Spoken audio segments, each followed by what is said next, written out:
Well, hello everyone. Welcome back to the channel. My name is Jake Wheeler. I don't know why I said it like that. So you know those like deep fakes of like pictures or videos of like actors' faces on other people's faces and like saying random things and how that was kind of impressive? Well, now artificial intelligence can do that in just 3 seconds. According to the Daily Star, this terrifying Microsoft AI can build a robo-clone of your voice after just 3 seconds. Microsoft's Valley artificial intelligence is capable of mimicking anybody's voice after just hearing 3 seconds of speech. So it picks up after just 3 seconds of audio, then it can be used to turn any written text into speech, making it possible for someone to put words in your mouth using the tool. This AI tool is thankfully not yet available to the general public. It's certainly ruffled feathers online. Twitter user Kevin Nash said, "This is terrifying, thinking about scam callers getting their hands on this." That is so true. If you think about all the different ways that this could really genuinely be used by somebody, it's pretty terrifying. Think of your voice. Somebody could just, if they just have this simple software and they have 3 seconds of audio of your voice, like it can make you say anything.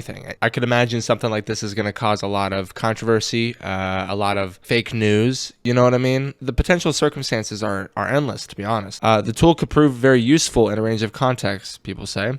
People who lose the ability of speech, such as the late Stephen Hawking, who was unable to talk due to motor neuron disease, could use the AI system to create replicas of their own voices in order to continue communicating with the world. That is very interesting. That is very interesting right there. I don't know though. While on one hand, that is very cool, and for those people who can no longer speak, that is an amazing way to communicate. But on the flip side of that, you have all the negatives that could happen with the software, such as copying people's voices against their will and using it aggressively or with an ulterior motive. I mean, it can get pretty bad. It can get pretty bad. Also, does my audio sound bad? I think it does. Hold on just a moment. Is it better? I don't know. I'm gonna ride with it.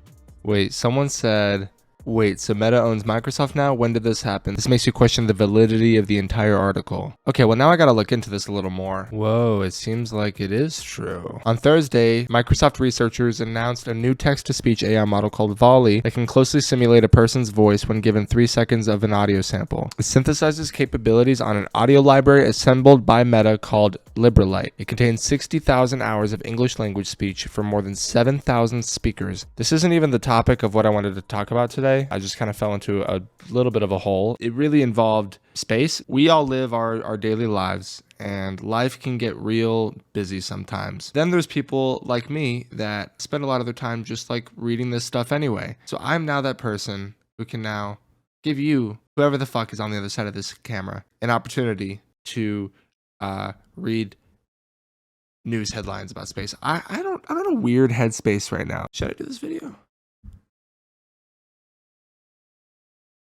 Space news. Space Force official: to beat China, US has to spend smarter. Is the Space Force even still a thing right now? I know Trump did that in whatever year it was in his presidency, where he just like created a whole Space Force.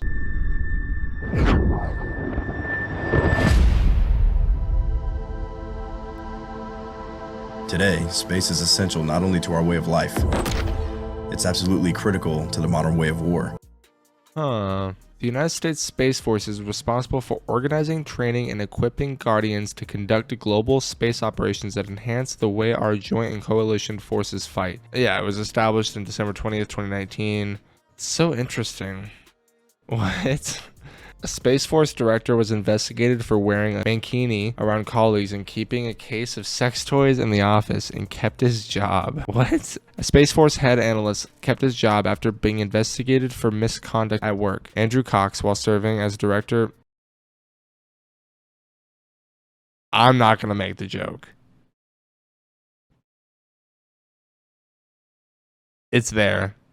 We all know it's there. I'm gonna move on. While serving as director of the Pentagon Space Security and Defense Program, acted like a 13-year-old boy and created an environment unsuitable for a federal workplace. His workplace antics launched a 6-month investigation that substantiated reports of his misconduct and unprofessional behavior. In his office, according to the report released by Air Force Times, Cox kept a framed pair of silver glittery hot pants and an electric green mankini that he once donned in the workplace. He told us he put it on in front of his wife and bent over over and said, "Honey, how do you like this?" Cox also kept a gag gift silver case containing handcuffs, sex toys, and Vaseline in the office, once presenting it to attendees during a meeting with subordinates. Though Sir Cox was not terminated, he did lose about $27,000 in bonus pay and was no longer eligible to receive a federal award with a $40,000 cash prize. A 30-day suspension was proposed. He received a formal letter of reprimand instead. So for him wearing this to work and flashing sex toys in front of his subordinates, he lost the potential $27,000 in bonus and was also not able to receive a prize,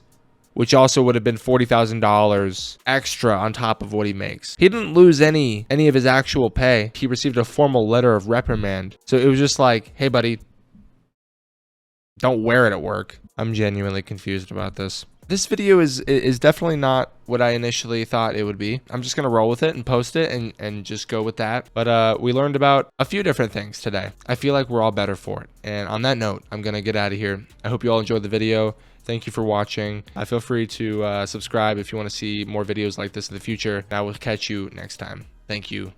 Goodbye.